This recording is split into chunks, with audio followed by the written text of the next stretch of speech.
akatale kano kammwe tuleete ekibuga kyaffe kibeere organized.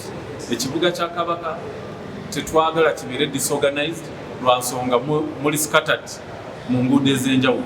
Saawa zino tubaagala mwenna mu buki mu katale.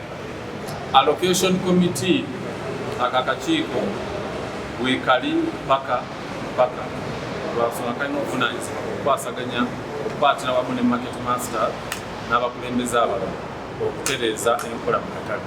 Kubanga ne bwe banaagenda mu maaso ne balocatinga ba vendors ne bakuwaayo waliwo abapya abagenda okujja balina okuddamu okwapulayinga waliwo fomu gye baapulayinga era akakiiko ne kagenda mu maaso nga kaaloketi. So omulimo gwabwe process eno ey'okusengula ba vendors bwe babadde okudda wano erina okuggwa nga 28 omwezi guno, naye omulimo gw'okuddukanya akatale bo bajja kuba bagenda mu maaso okukola paka. Kagenda tuyambako ku bintu ebingi. Wakati wano tuwadde enkuba bw'etonnya, enkuba egenda n'ekuba ebintu byaffe, ebisooto bibeera bingi, bakasitoma ne beeganya okujja mu katale olw'ebisooto. Naye kale akatale akato gye tugenda bazimbye ebbaati yonna enkuba terina egenda kukuba bintu. Wakati enkuba bw'ekuba ku nnyaanya zivunda. Kakati eri enkuba newonaaba tobisse enkuba tejja kukuba bintu.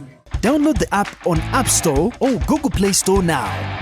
Vision Digital Experience, the future of media.